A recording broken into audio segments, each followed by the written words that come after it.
a un partido que es fenomenal. Vamos a hacerlo rápido.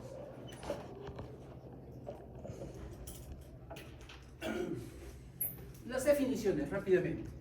Parto, lo que mencionaba. Parto eutóxico. Duración adecuada, factores de trabajo, todo lo aparentemente dentro de los parámetros normales. Tanto el producto y la madre se encuentran en buenas condiciones. Ese es el parto eutóxico. A diferencia de la contraparte es el distóxico. El distóxico, progresión anormal, ¿no? Tanto en cualquiera de los parámetros, motor, cuerdas repulsivas, vía del canal, etcétera, todo. Al punto que un ejemplo clásico y contundente de parto distóxico es la cesárea. Pero no significa que el parto vaginal sea eutóxico y la cesárea distóxico. ¿No es cierto? La cesárea sí es distóxico, pero el parto vaginal puede ser un distóxico. Un parto vaginal en una presentación pelviana es un parto distóxico. Un parto yo necesito una ventosa, necesite apurar la dilatación o la versión interna, la rotación interna, necesito empujar, ya estoy interviniendo, ya es un parto distóxico. La atención del parto, en el conjunto de actividades y procedimientos e intervenciones en las diferentes etapas del parto, para dar como resultado la asistencia de gestantes y recién nacido en buenas condiciones. La atención del parto no solo es recibir al bebé, eso es atención del expulsivo. La atención del parto es diagnosticar el parto, determinar si tiene condiciones para un parto vaginal, determinar si este parto vaginal va a una unidad de alto riesgo o de bajo riesgo, determinar si tiene las condiciones para atender al bebé, si tiene todo lo necesario para detectar cada uno de los parámetros que se pueden alterar en el momento del parto, como son los latidos cardíacos del bebé, los latidos o las funciones vitales de la madre, el tocodinamómetro, es decir, se le pone unos transductores a la pancita de la mamá para determinar tanto las contracciones como los latidos cardíacos para poder determinar el DIPS 1, DIPS 2, DIPS 3. DIPS 1, la imagen en espejo, nadir con la cima de las contracciones por compresión de la cabecita. El DIPS 2 que ustedes se hayan determinado, hay un decalage, ¿no? La cima de la contracción demora y recién caen los latidos. Y dependiendo de la gravedad, se recupera rápido o se recupera muy lentamente, indicativo de que hay problemas. Y el DIPS 3, que es irregular, puede no coincidir y se atribuye fundamentalmente a compresión de cordón. Si los DIPS son persistentes, también estamos pensando en la posibilidad de compromiso fetal.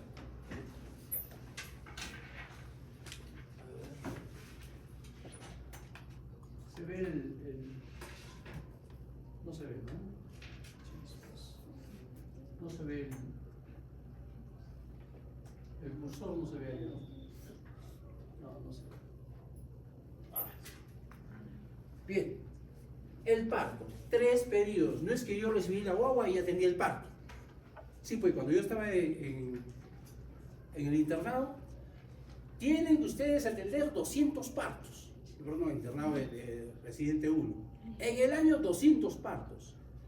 En el Honduras Delgado se podía atender hasta 300. ¿Sí?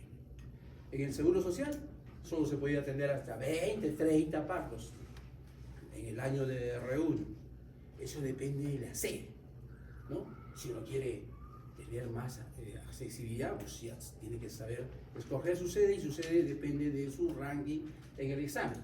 Lo cierto es de que la cantidad de partos no necesariamente te da la categoría de que tú eres un experto atendiendo. Como que atiendas bien tus 10 partos, otros dicen 20, 10 partos bien atendidos, puedes decir yo sé atender un parto. No recibir el bebé como así catalogada, ¿no? ¿Cuántos has recibido? Ya, fácil pues. Yo me ponía de acuerdo con la interna de obstetricia, cuando ya esté por salir me llamas, me cambiaba y y ya está. Eso no es atender el parto. Atender el parto es hacer el diagnóstico del parto. ¿Cuándo empieza el parto? Cuando el cuello está centralizado, cuando el cuello tiene un borramiento más de 50%, y si tiene dilatación de 2 centímetros, estamos hablando de que empezó el parto. El parto tiene los 3 periodos: borramiento y dilatación, expulsivo y alumbramiento. ¿Cuándo termina el primer periodo del parto? Cuando la dilatación es de 10 centímetros. ¿Sí? Termina el primer periodo y arranca el expulsivo, que es el segundo periodo del parto. Sale el bebé y terminó el segundo periodo del parto, y cuando sale la placenta, terminó el parto. Williams dice que existe un cuarto periodo del parto, que son las 2 horas siguientes al parto mismo. Pero básicamente en la cátedra estamos determinando que es justamente saliendo la placenta. Obviamente el porpero inmediato involucra un alto riesgo de sangrado, y la hemorragia postparto es un problema gravísimo. Entonces, preguntas de examen pueden mencionarse justamente esos hitos que indican inicio y término del periodo del parto. A su vez, el primer periodo del parto tiene 2 fases, latente y activa, que tiene ciertas diferencias respecto a la paridad. Entonces puede haber una pregunta que diga: ¿cuál combinación de la paridad involucra mayor velocidad de dilatación? ¿Sí? Igualmente la nulípara y multípara, que son la paridad, determina los tiempos en relación a la segunda etapa o el periodo expulsivo, igualmente en la tercera etapa. En un estudio que se hizo colaborativo en nuestra zona, Uruguay, Chile, Argentina, Perú, Colombia, incluso Brasil, se determinó velocidades de dilatación. Entonces ahí viene el partograma con curvas de alerta, que es un requisito obligatorio para la atención del parto en las instituciones nuestras, por obligación. Es ley, es norma, es ley de poder controlar con el partograma con curvas de alerta. ¿Qué implica ello? Que tiene que estar determinado esta curva. Es en base a la velocidad de dilatación. ¿Cuándo lo ponemos? No lo ponemos acá. Es la fase latente, que más o menos no dilata mucho, pero esencialmente hay borramiento y lenta dilatación.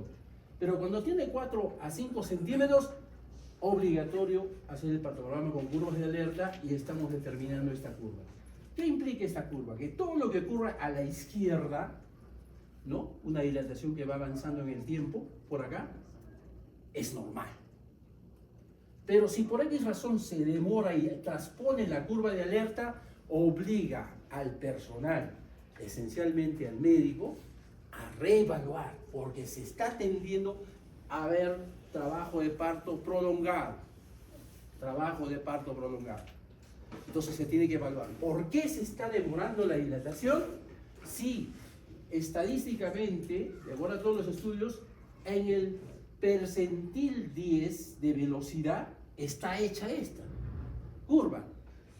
Si se está demorando más, está en el percentil 9, 8, 7, va a transponer la curva, y eso indica tendencia al trabajo de parto prolongado. Y el trabajo de parto prolongado es la madre de muchos problemas, de sufrimiento fetal, de infección, de atonía uterina, de un montón de cosas. Cuando hay mucho trabajo de parto, se cansa el útero, y cuando ya sale el bebé, empieza a haber la atonía uterina.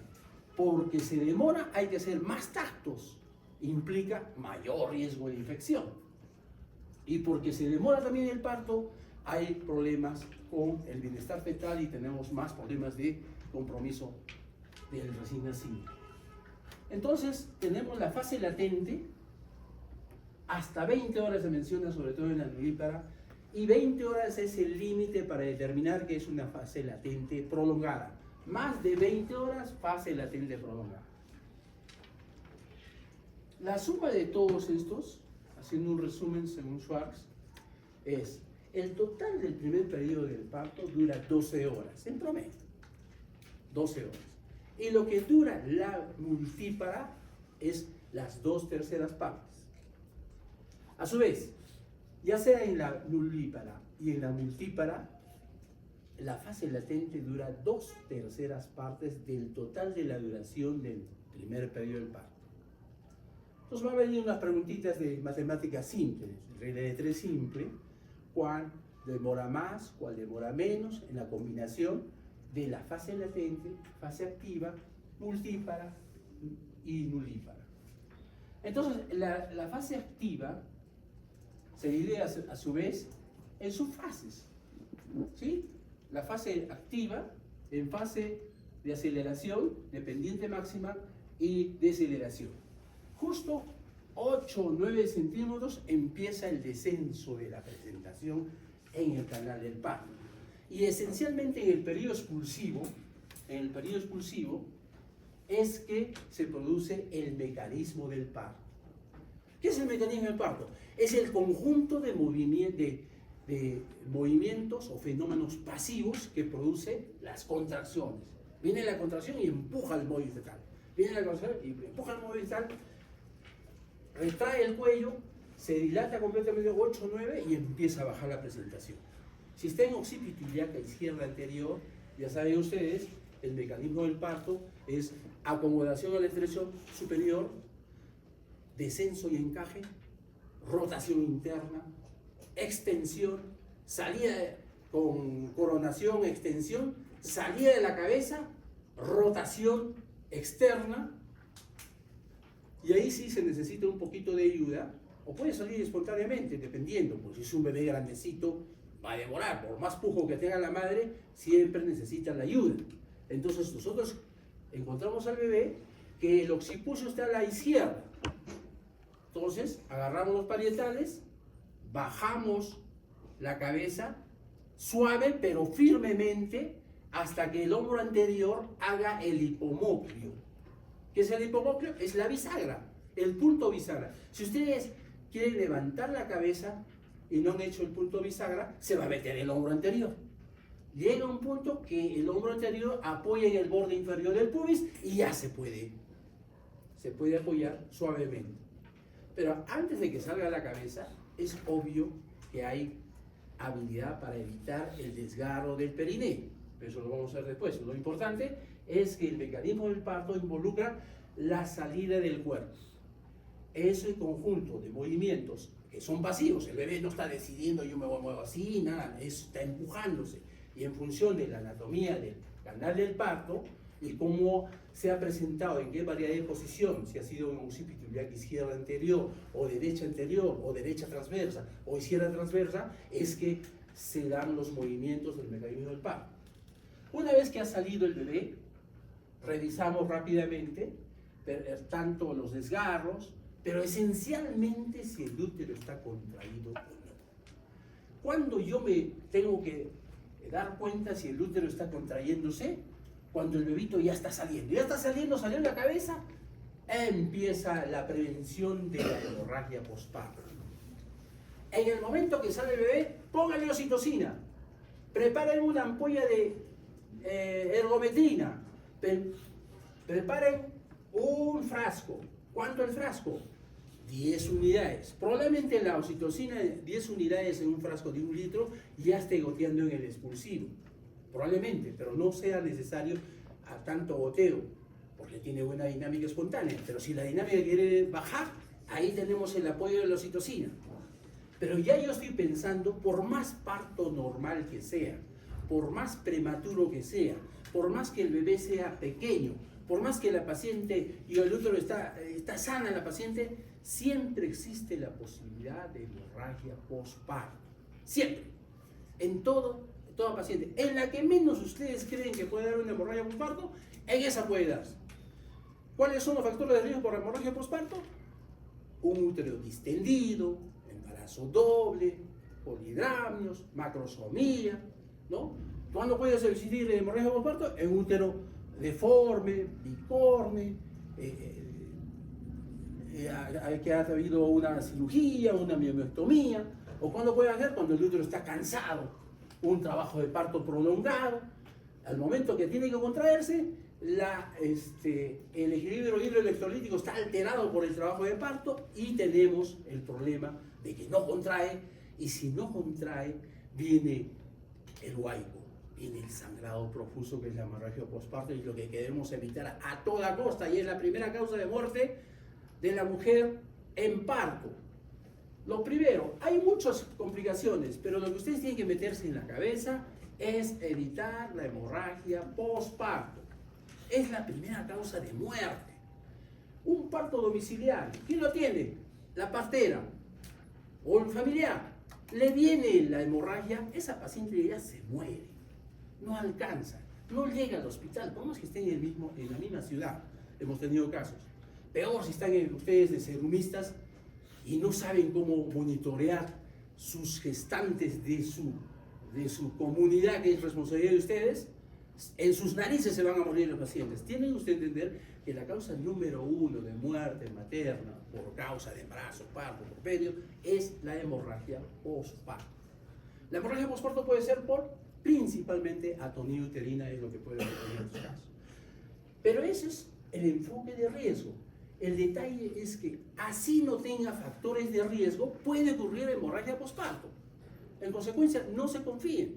Es como la paciente que dice, tiene más riesgo de cáncer porque tiene la mamá, la tía, la abuela que tiene cáncer. Justo, en buenos casos, buena parte es en los pacientes que no tienen factores de riesgo. Igualmente, gran cantidad de hemorragias postparto son en los pacientes que no tienen factores de riesgo. Entonces, ¿cuál es la norma? La norma es, en todas hacemos prevención de la hemorragia postparto, y es el momento de la atención del parto. Si ustedes atienden el parto, saben que se les puede venir el huaico, se les puede morir la paciente. ¿Se les puede morir el bebé? Sí, claro, se ataca, los latidos están alterados, etc. Entonces, tienen tiempo todavía para poder referir, ¿no? Y a la paciente también se salva. Pero si ustedes dijeron, no, sí está fácil el parto, sí es un feto pequeño, los latidos están bien, la señora ha tenido un parto vaginal, y ocurre que desgraciadamente no le pusieron la oxitocina a tiempo, no prepararon lo necesario porque apenas sale la placenta, se esté desprendiendo, el lecho de la placenta es donde justo va a venir el hematoma retroplacentario y están los vasos, que el útero tiene que contraerse para cohibir o coaptar esos vasos y no haya sangrado. Es la ligadura viviente de Pinar. Esa ligadura viviente de Pinar tiene que darse incluso antes que sale el bebé. Ya empieza, pero tienen que ustedes utilizar la oxitocina. No pueden utilizar ergometrina, misoprostol, carbetocina, porque son drogas que no respetan la triple gradiente descendente. La única droga que respeta la triple gradiente descendente es la oxitocina. Y esa es su herramienta principal para evitar la hemorragia postparto. Sale la cabeza del bebé, ya le están poniendo la oxitocina. Porque la oxitocina sí va a ayudar a que se desprenda la placenta y a la vez que el útero se contraiga, de tal manera que el hematoma retroplacentario es mínimo. Ayuda a que se contraiga empujando la placenta. Y uno tiene que estar viendo que se esté desprendiendo. Porque si uno, apurado, jala la placenta sin que ésta se haya desprendido totalmente, ¿cuál es la iatrogenia que van a causar? Inversión uterina. Siempre, escúcheme, siempre la inversión uterina es culpa del que atiende el parto. Siempre. No hay que, no ha sido designio, es así su destino, no, la señora pujó, nada, siempre. Entonces ese es el cuco que ustedes tienen que tener, sobre todo se dejen multíparas, si ustedes se confían, no, va a salir rápido, yo tengo que irme, qué sé yo.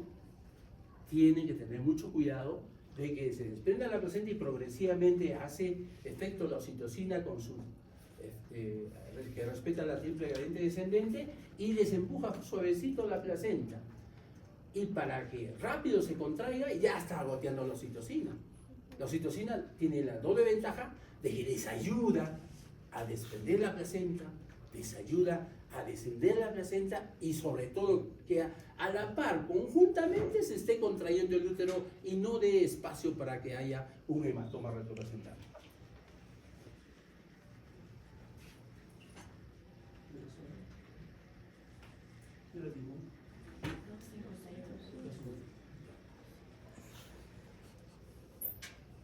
Hitos, y ustedes lo van a leer, pero rápidamente.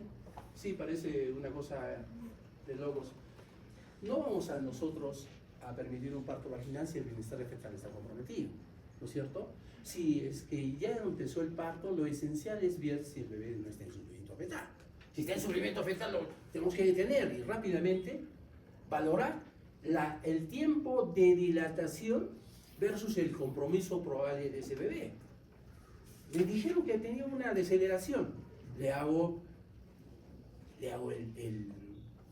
¿cómo se llama? El test estresante, que no, en este caso, cuando ya tiene contracciones, es el test intraparto, y veo que el bebé está bien. Había tenido una, pero básicamente está bien. Continúo el parto. Y si tengo dudas, le hago un Doppler, ¿no es cierto? Que la arteria umbilical esté con buena sístole y diástole, ¿sí? Entonces, yo sigo adelante. Pero si el bienestar fetal está comprometido y ustedes valoran, no, esto se va a comprometer durante el periodo del parto, no, mejor le hago la prueba, sustento, sigue el problema y ya tengo que terminar en una cesárea. Las funciones vitales, si la madre está con hipotensión, si la madre está con taquicardia, está con fiebre, tengo que revalorar el caso para poder determinar si consigue el parto. Entonces, es fundamental que los parámetros de bienestar, tanto fetal como maternos, tienen que estar garantizándonos que el trabajo de parto va a discurrir dentro de lo normal.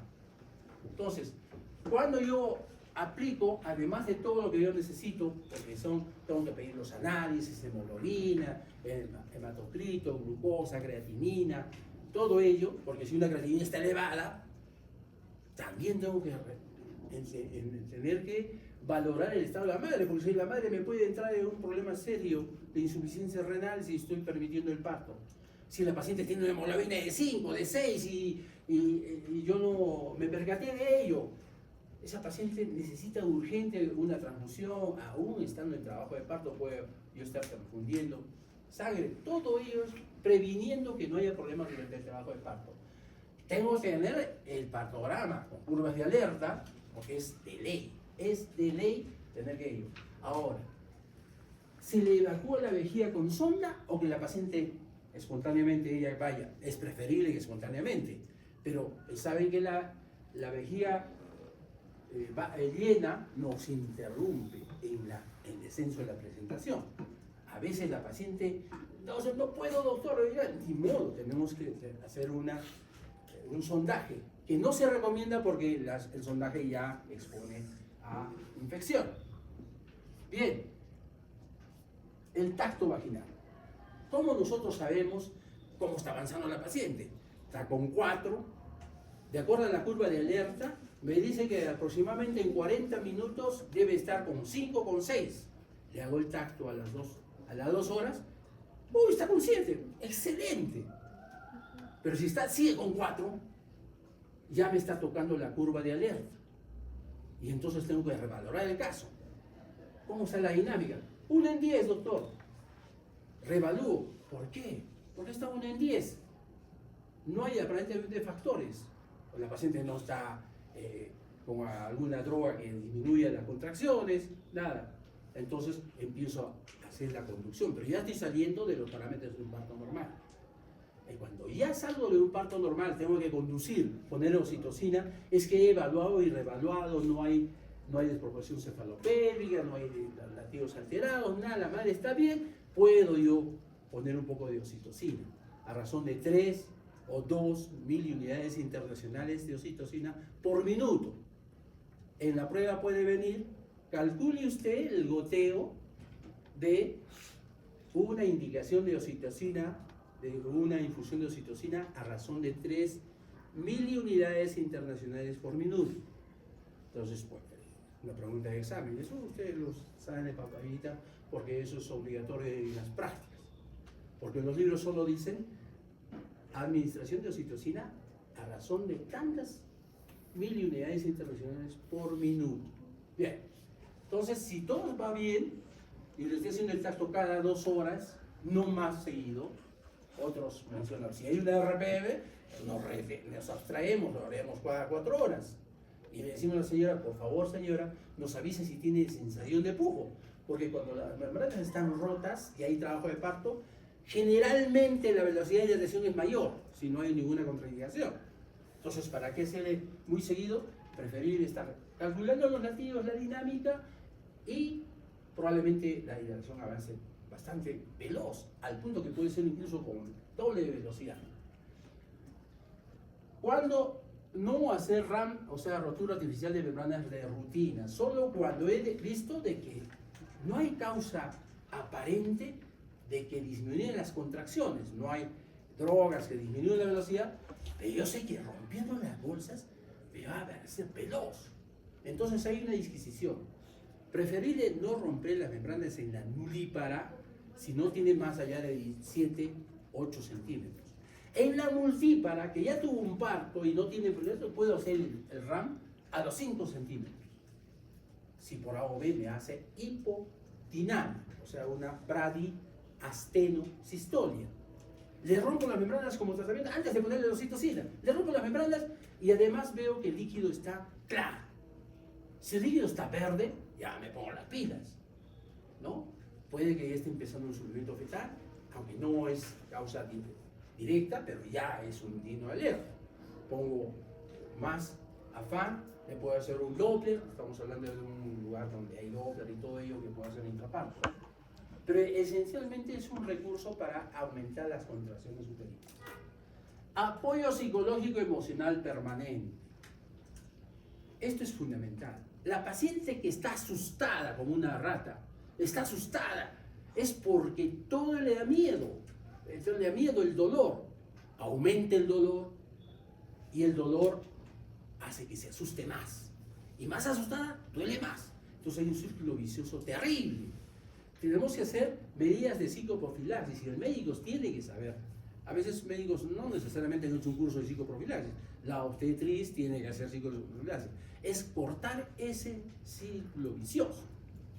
Tiene que enseñar, tiene que apoyarla, tiene que decirle que lo que le está pasando es algo normal, que no tenga miedo, que uno está al lado de ella y está garantizando que su bebé y ella están bien, que el dolor es parte de.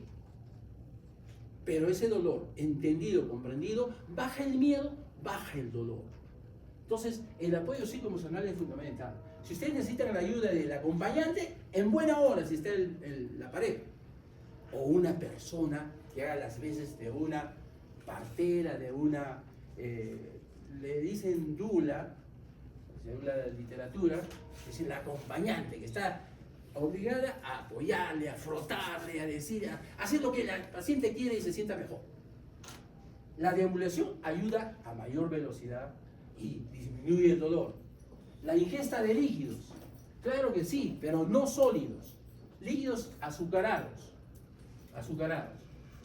No es conveniente de comida porque eventualmente puede haber un problema y necesitamos hacer una cesárea. En una operación con estómago lleno puede haber vómito y tenemos un problema. El catéter que usamos y ponemos siempre tiene que ser de seguridad, una número 18, ante la urgencia, no solo porque tengamos que ir a una cesárea que implica una operación donde hay sangre, sino por el miedo a la hemorragia postparto. Siempre tener una vía periférica número 18. Hasta otros dicen 16, pero ya es un agujón tremendo. Para nuestros pacientes, que son finitas, 18. Acceso inmediato a drogas, todo lo que se puede hacer con esta vía. Todo como profilaxis. Que no se les ocurra, ojalá que no les ocurra, o no les llegue la suerte de tener que atender como tratamiento de una hemorragia postparto, porque es difícil. Es difícil. Mismo hospital se nos han muerto pacientes. Viene el sangrado. ¿Qué haces? Agarras, masajeas, pones oxitocina, ergometrina, más suero, pidan sala, y estás ahí yendo a sala de operaciones haciendo tu masaje. Llegas a sala de operaciones, le ponen general, rápidamente, entras, cortas, sacas, pinzas las uterinas, sacas el útero, y en ese interín te hace paro cardíaco. El mismo hospital. Ténganle mucho respeto, mucho miedo a la hemorragia postparto. Por tanto, siempre que tenga que ver con atención del parto, porque ustedes van a tener que supervisar, no, es tiempo de la obstetriz, ella se encarga. No, la obstetriz no sabe, o lo sabe tal vez, pero asuman que no lo saben y la responsabilidad de ustedes. Que no me toca mi turno, yo estoy en Arequipa. Allá la obstetriz, la enfermera que se tiene turno, nada. Ustedes tienen responsabilidad legal.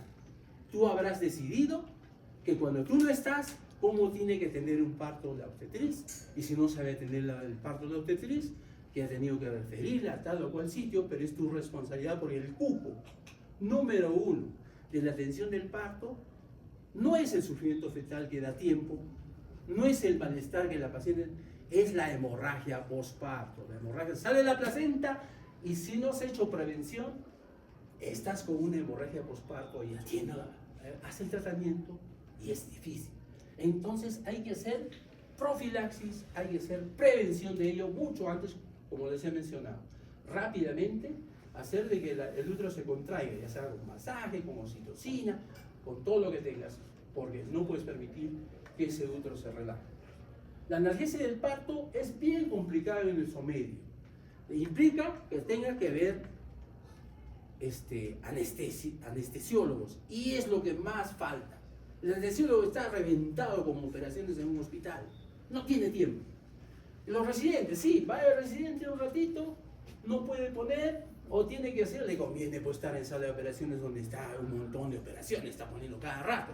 No va a estar pegado con una sola paciente, porque tiene que estar el anestesiólogo pegado todo el tiempo del borramiento y dilatación, donde más duele, ¿no? Y en el expulsivo. Y eso demora horas de horas y tenemos ese problema.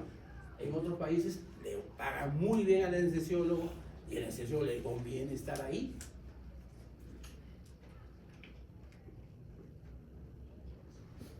Detalles especiales, ¿no? Esto. No conviene la episiotomía. De primera instancia, no hacer episiotomía. Así se primeriza. Así aparentemente saben que va a haber un desgarro.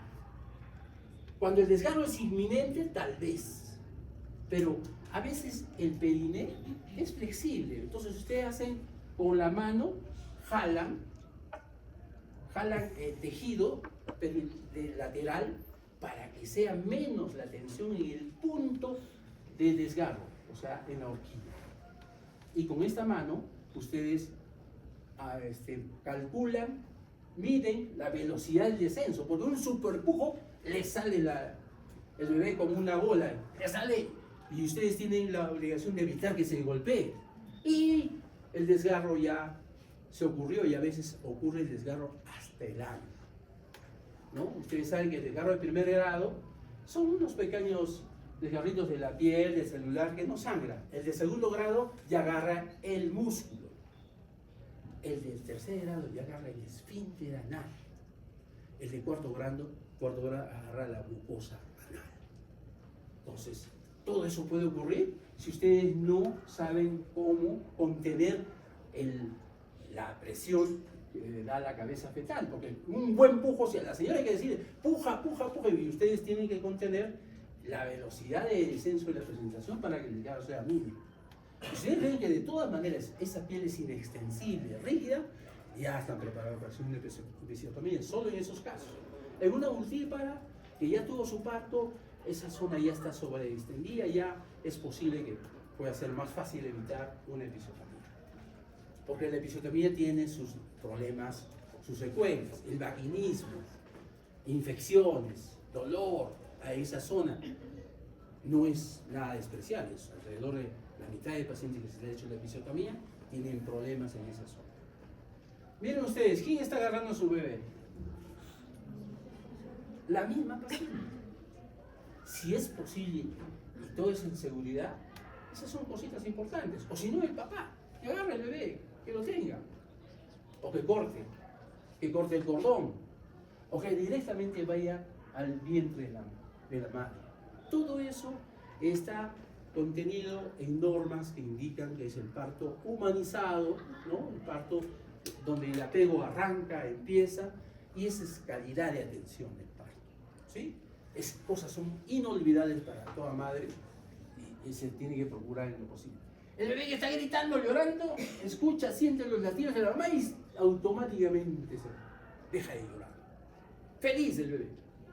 A veces se queda ahí de horas, mientras nosotros estamos atendiendo, estamos suturando la episiotomía, la paciente no le interesan los dolores, ella está feliz con su bebé en ese momento.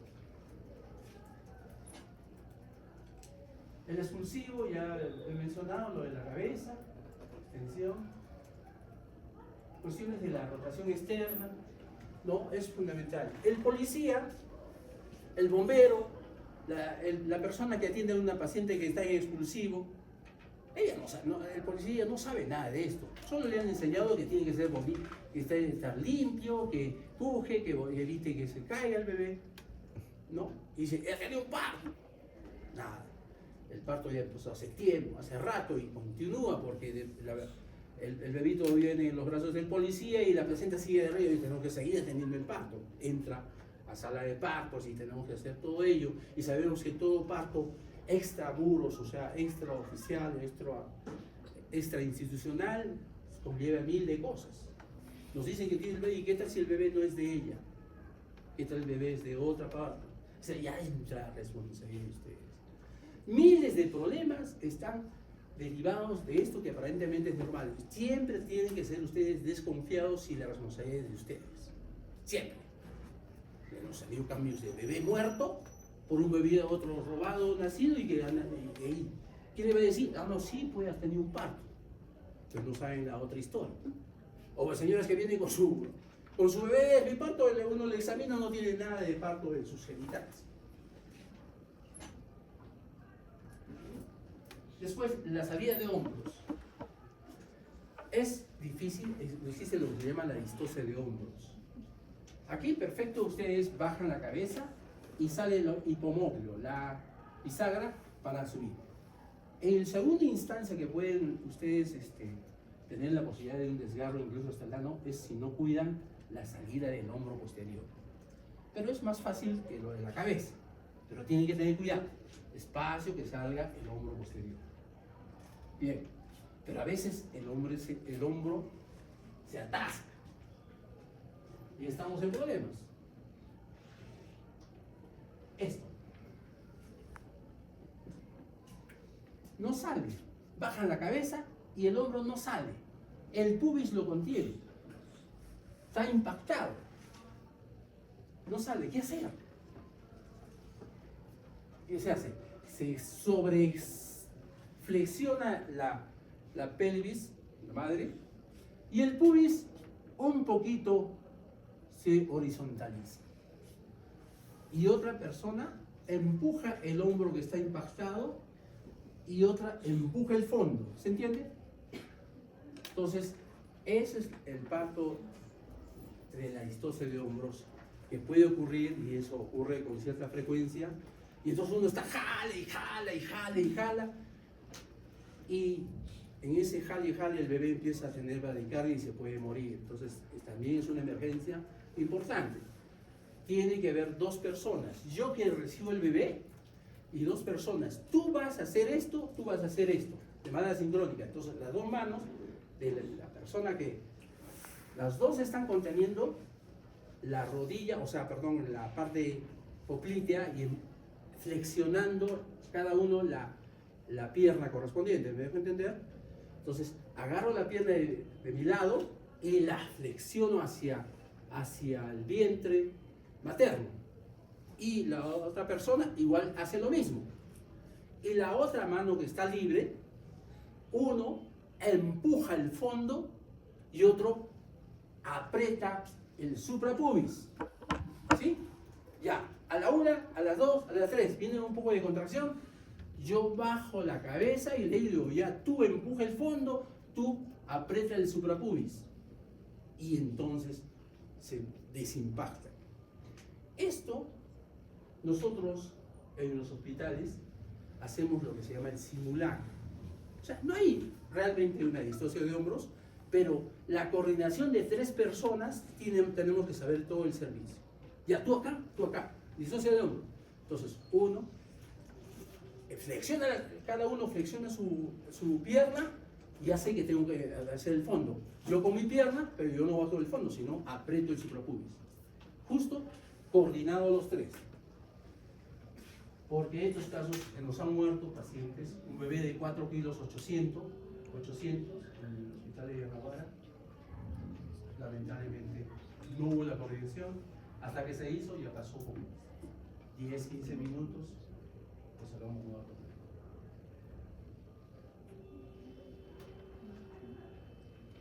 Lo que se ha mencionado, esta la maniobra de Abraham Andrews es apretar el útero contra la columna que ayuda a desprender la placenta. Eso adicional a la oxitocina y estar viendo el descenso del cordón. Hacer la maniobra del pescador, jalar un poquito y ver el fondo. Jalo y el fondo también se mueve. Jalo y significa que no se ha desprendido. Pero si jalo y no se mueve el fondo, es que ya está descendiendo. Y veo, pongo una marca, puede ser una pincita, y veo que la marquita ya va bajando, indicativo de que ya está descendiendo, y entonces aumento la oxitocina para que a la par coapte y no haya un espacio para un hematoma retroplacental. A la par. Ese espacio que ustedes ven no debe haber porque si no habría mucho más cantidad de sangre. Entonces la oxitocina hace que se contraiga y progresivamente despacio se salga la sangre. El cuarto pedido del parto, igualmente que está revisando que lo que ustedes han hecho y han tenido éxito para que no sangre, no se relaje el útero. Continúa la oxitocina, continúa la vigilancia, están viendo que el útero se contrae.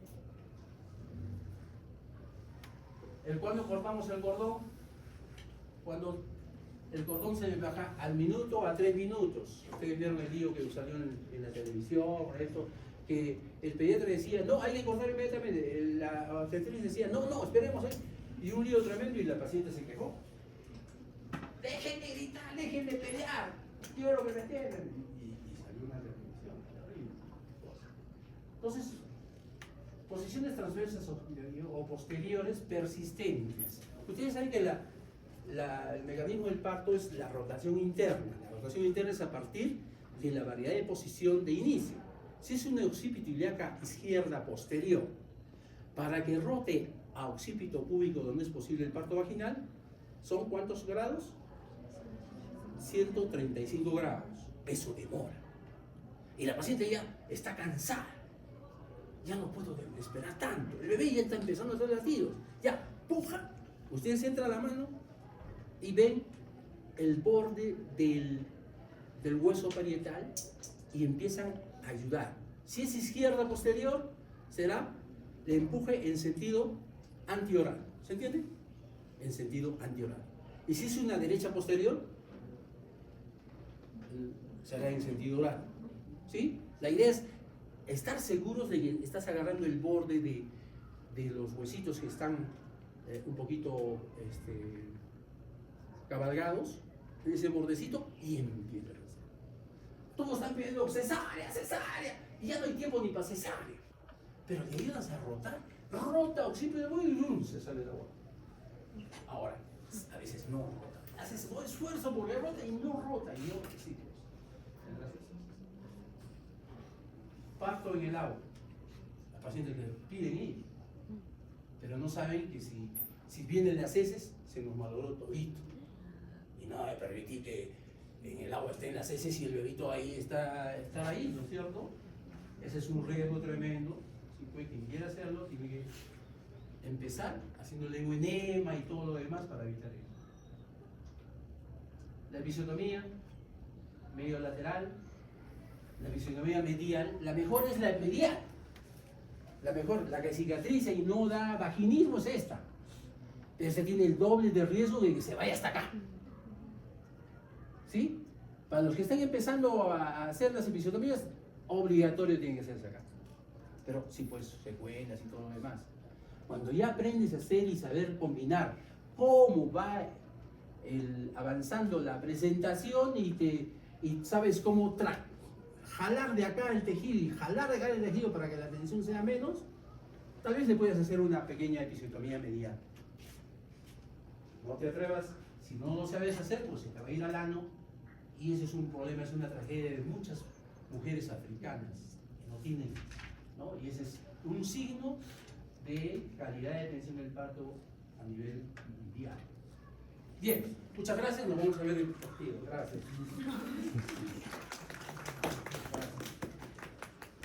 Si tienen alguna pregunta, yo puedo preguntarles. ¿Alguno sabe cuánto está el marcador?